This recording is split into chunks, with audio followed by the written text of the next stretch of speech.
What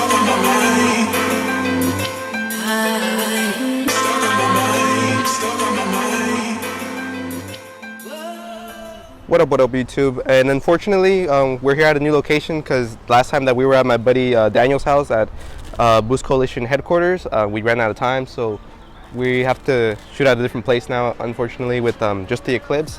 But either way, I kind of wanted to take a moment to basically just, shoot this video and basically go down the full breakdown of what the Eclipse build consists of, really, and get some good footage along the way, So yeah, let's go ahead and do that to start the video.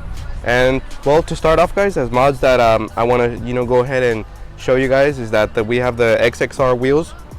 These are 17-inch rims, and honestly I got them at a really good price, at being around, I think, about 1,400 or 1,500 with tax and everything, but that's with like the wheels and everything, and then the actual tires mounted up on the car and everything. So I got them off Fitment Industries, so if you guys ever want to get a pair of wheels, or a set of wheels I should say, you should definitely look into getting some from them. It did take about 4 to 3 weeks for shipping and everything to be delivered to your doorstep and everything, but overall I would say I'm definitely satisfied with the actual fitment and everything of the car, with these wheels and the way that it looks. So if you guys ever want to get a good set of wheels, go ahead and check them out. Moving on to the rear of the car, guys, so I actually ended up getting a rear lip for the car, and this is from Carbonetics. I'm sure I've covered it before as well, but maybe for some people that are just watching the channel today, this is actually a rear fiberglass rear lip or diffuser I should say, from Carbonetics. And yeah, it sits real nice, honestly, flush to the actual bumper, and I don't have any complaints with it other than the fact that it does get a little bit of like dust and dirt, but that's to be expected, that's not even the lip itself. It's just, I just need to keep it more clean, honestly.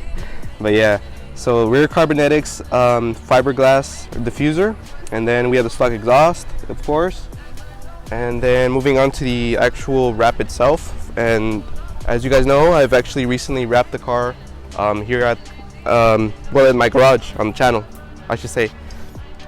And basically the actual wrap itself was from Tiny Bot Vinyl, and I paid around $600 for the actual wrap itself, and I just did the whole process myself.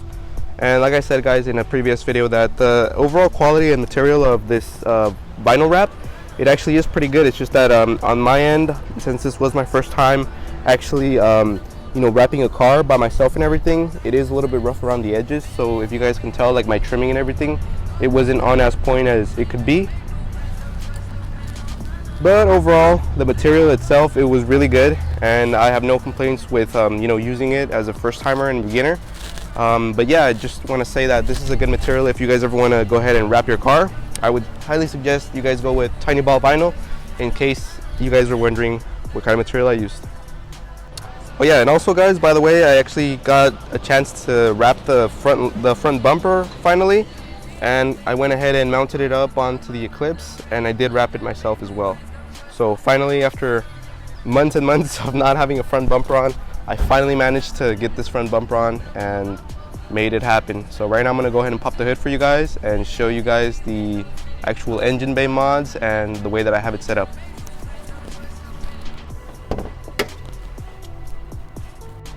Right, guys, so moving on to the actual engine bay of the car. So right here we have the 4G63T motor, which is the same motor from the Mitsubishi Evolution generations, I think the Evolution 3 to like the 7th generation or something like that. And the only difference is really that the turbo is different, and the actual engine itself is flipped 180 degrees from the Evo to the Eclipse. So yeah, but I mean, as far as like work that I did do on the motor, it's bone stock. The only thing is that I did paint the actual valve cover, and I painted the actual, well, the whole piece itself right here, actually both of these pieces. And it wasn't even actual paint, it was a plastic dip. So if you guys were wondering, this is actually not an actual paint with enamel and all that. It's actually just plastic dip, and it has held up pretty good for the past 2 or 3 years. So if you guys wanted to ever plastic dip your valve cover, I guess this is evidence that it actually does hold up. So just make sure that you grab the heat resistant kind, so that way you don't have any issues with that.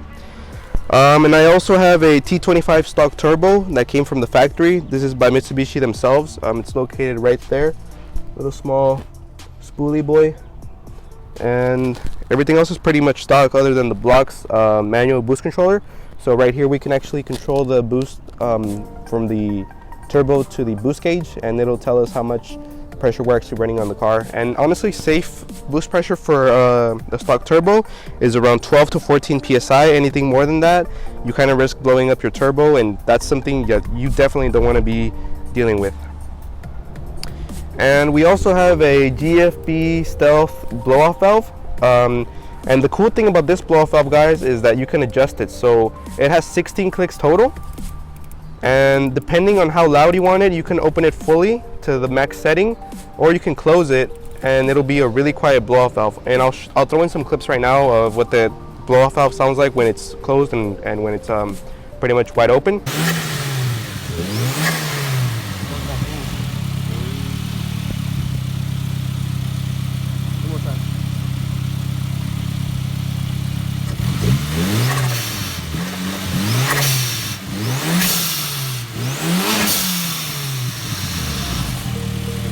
So you guys can definitely see and hear the difference of what this blow-off valve has to offer.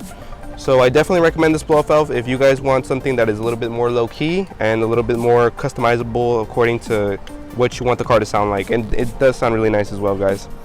And then as far as like the coilovers and everything, guys, for the car, these are Max Speed Racing coilovers, and I got them at a really good deal, around $300, and they are adjustable, fully adjustable coilovers. The only thing is that they are not the most comfortable as far as like ride quality. So I do want to mention that and let you guys know that the car does ride a little bit rough since it's not the best ride quality, but it does give you a nice little look for the stance of the actual car. So if you want to lower your car on the low, this will do the job perfectly, and it is adjustable. So you have that customization available. Right on, guys.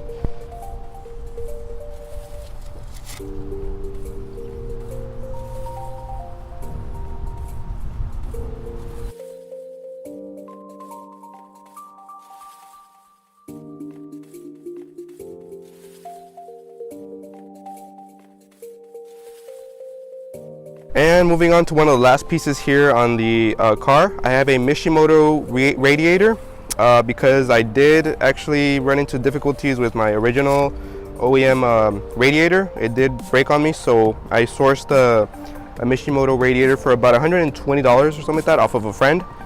Since he was parting out his Eclipse, I managed to get this at a good deal. It was used, but it has been pretty serviceable and hasn't given me any issues. At the bottom here, guys, we have a GTST front mount intercooler, and honestly, you guys have seen it before in the past. If you guys look back at my previous videos, when I had this bumper off, basically it was an exposed front mount intercooler, and it was basically a GTST front mount intercooler, which I did get at a really good price as well, around $100 give or take. And it has been a pretty good front mount intercooler, honestly, and I would recommend it. The only thing is that I don't like is that it kind of makes the front bumper kind of bulge out a little bit right here. So I did run into a little bit of fitment issues, but other than that, guys, I do recommend it if you guys are in the market for a front mount intercooler. And let's go ahead and move on to the interior, guys. So since this is the 1999 model of the Eclipse, I do have the all black leather interior, which is kind of a little bit rare for DSM, since a lot of DSMs also have like the cloth interior. I managed to get a all black leather interior, and it is pretty in mint condition. I don't have any rips or tears on the seats. They're not too worn or anything like that. As you can see, the back seats are also in pretty good condition. It's all complete, all full interior. But yeah, guys, this is the kind of interior that you want whenever you're looking for a DSM in general, just the leather interior. And also the dash is not cracked or anything like that, because I know a lot of cars that are from the 90s, they end up getting cracked or the airbag pops out, but it does not pop out on this one since it is pretty low mileage, guys. It's got 86,000 miles, just barely actually. It hit 86,000 miles. So yeah, guys, this is pretty much 86,000 miles, and these are all original miles from the car, so it is pretty good, you know, that to have a car at this age, which is about 20 plus years, honestly, for the GST, and to have it at 86,000 miles. And yeah, but I mean, as far as like interior mods go, I only have a pod here with a glow shift boost gauge, and it does turn on and works. It's fully functional. So there you guys go. You guys can also adjust like the color of the car, of the actual lighting and everything. So there has a lot of settings right here that you could, you know, go ahead and flip through. But yeah, I would say this is a really reliable boost gauge as well. If you guys are in the market for looking into a boost gauge for your car, I would highly recommend that. All right, guys. So basically, that covers all of the mods and everything that I have going on with the Mitsubishi Eclipse. Again, guys, if you guys want a 1999 or 1995 through 1999 Mitsubishi Eclipse, I think that this is one of the best examples as far as like that you guys should be looking for, which is the all black interior, the turbocharged motor, and low miles. If you guys can find a DSM at low miles, I think that's one of the best things that you guys can do if you guys are looking to get into the DSM platform.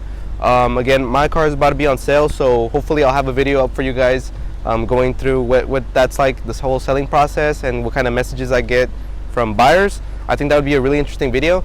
So we're gonna go ahead and end the video off here, and I hope that you guys enjoyed the video, and I really want to make more videos on the channel in the coming weeks and months. So definitely stay tuned for that, guys, and thank you guys for watching. My name is No Limit Angel, and I'll see you guys on the next video.